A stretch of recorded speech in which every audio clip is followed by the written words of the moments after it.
In this video, we're going to look at what you do after being diagnosed with autism. Coming up.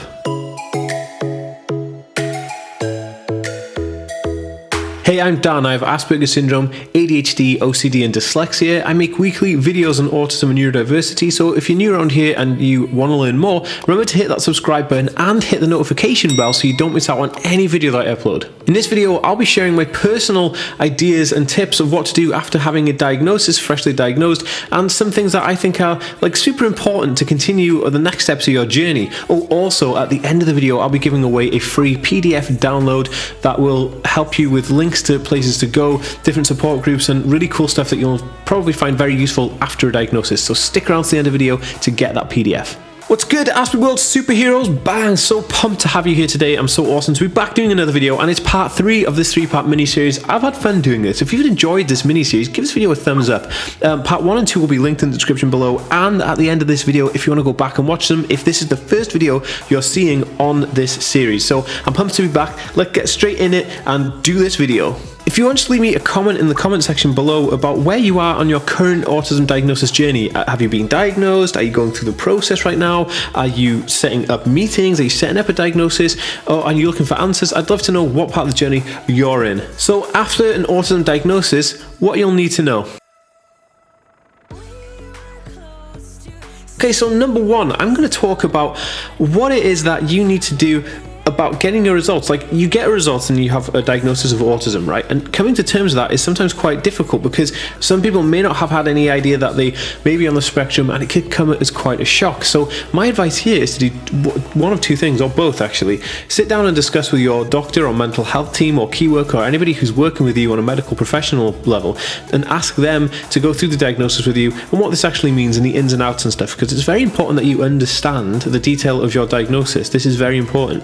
And then the second thing is that you need to really discuss this with family and friends, loved ones, and people that are very close to you, because those people are going to also be affected by your diagnosis because they know you, they're around you all the time, and you'll have to have them come to terms with it as well, so they'll understand it, because they may need to take steps to help you in your journey again, and they definitely need to kind of understand that. Just letting you guys know that TheAspieWorld.com is now selling merchandise. This is Lightbolt. Lightbolt is a brand that I've made that is clothing for people on the autism spectrum. It's soft, it's consistent, and it has no tags. Also, we have these super awesome autism alert cards. Now, these are a must-have for anybody in an emergency situation. You have your name and contact details in the back. It also tells the person who's looking at the card all details about the autism spectrum. So if you're in maybe a situation with authority or some kind of person who may not know about autism, you can alert them with this card. They'll understand the stuff in the back of it, and you can even scan the code to go through to an explanation page from the National Autistic Society. This is awesome. So check them out right now on TheAspieWorld.com and let me know what you think. Okay, so number 2, talking about in the unlikely event that you don't get a diagnosis of autism, or what do you do? And I guess there's 2 things here we can do.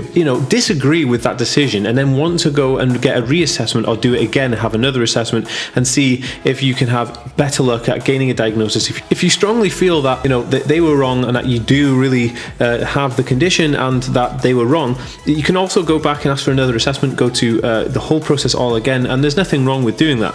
And then the other thing is that maybe they may diagnose you with something else. So maybe you don't get diagnosed with autism, but you'll get diagnosed with another neurological condition. And this happens quite a lot. People, obviously there are misdiagnoses, so that's the example where you'd be unhappy, but sometimes there's a diagnosis where you have something else, and so if you have a different condition to what the onset was that you thought it was, then that condition then also needs to be made aware of, and you need to learn about that, and then you should definitely go and learn about that. You should make everybody else aware of it, and I guess the key here is researching into the other diagnosis that you do have instead of autism, because if you've just understood autism but then you get this new diagnosis, you'll have to come to terms with that and learn new things about that as well, because that's always very important to know. Okay, so number 3 is support, and this post-diagnosis support is the most important one.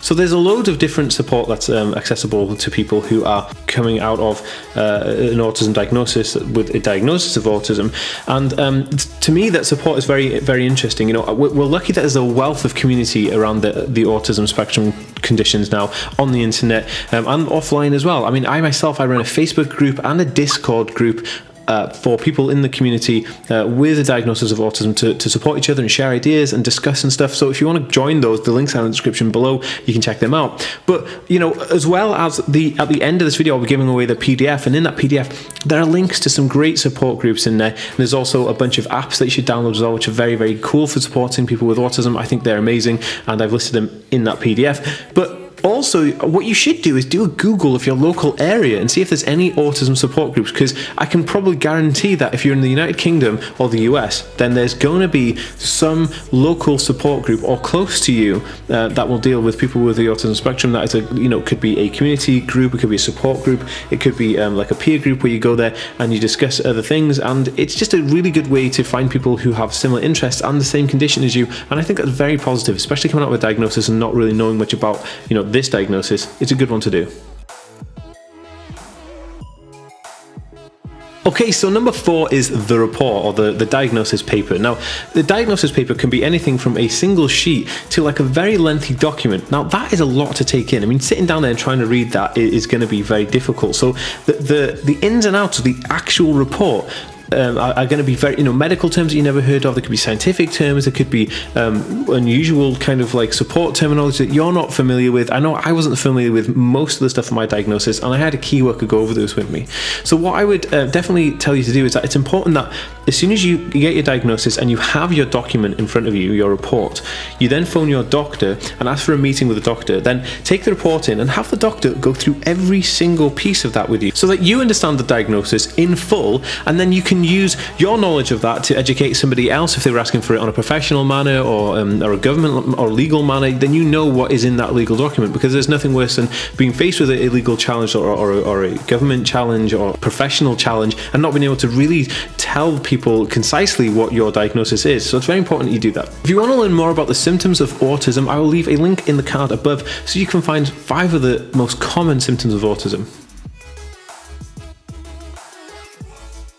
Okay, so number 5, this is super important. This is ongoing support. And what ongoing support is setting up ongoing support. Like if you have access to a key worker with your government, do this. If you have access to a community mental health team, do this. Having access to regular sessions with a psychologist or a psychiatrist for like 6 monthly checkups, or a weekly psychological intervention. I myself have weekly counseling sessions, so counseling is another good one. Another one is occupational therapy. You may need some occupational therapy, or you may have access to occupational therapy, and I find these sessions so valuable because they're going to be able to help you with some of the symptoms of autism and some of the things that to help relieve some of the stress and some of the anxiety from your life. And that's very, very important. And I mean, who doesn't want to feel a little bit better? Okay, they can't cure these conditions, but they're going to be able to help in the management of your condition. Okay, you guessed it, it's selfie time. I'm going to just load up my camera and we're going to take a selfie, because I like to take a selfie during this video process because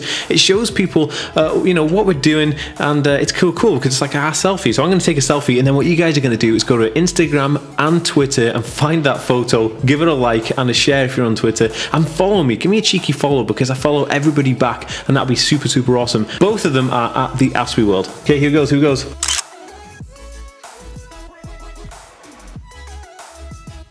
Okay, so number 6, this is actually life-changing if you have access to it. Now this one is accessing government support. And what I mean by this is, in most developed nations and countries in the world, governments have support systems set up to help people with what they class as disabilities. And in most cases, autism is classed as a disability in those categories.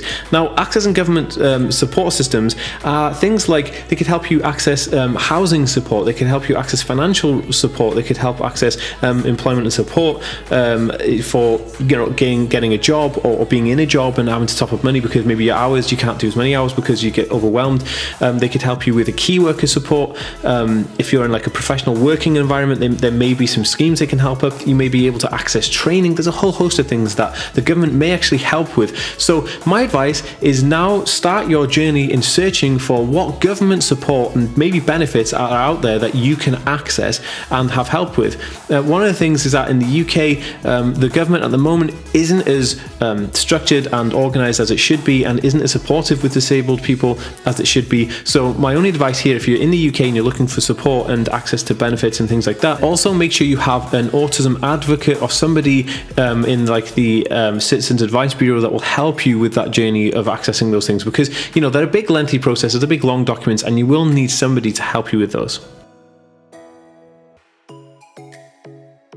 Okay, so number 7 is research. Now, research is always a good thing. I love research, and this is the first thing I did. As soon as I was diagnosed with Aspergers Syndrome, I went home and I researched. It could be researching blogs for autistic people, it could be coping mechanisms and books for autistic people, it could be online videos, it could be YouTubers, and these people are going to be your main go-to for your resource of information because they have engagement with people on the spectrum and are probably made by people on the spectrum, so they know what you're going through. Now, this is vitally important. I found it so soothing, and one of the reasons I set up this channel in the first place, because you know I needed to have that connection with other people on the platform, and doing research into things like coping mechanisms and relatability is so valuable. I highly recommend you to do this. Okay, so you want to download the PDF guidelines and the information that I've made for you guys after a diagnosis. What you need to do is go into the link in the description below that says free PDF download. Click that link. Once you've clicked that link, you'll have to put your email address and name in and click go. Then you'll get an email sent to you, so also check your junk folder,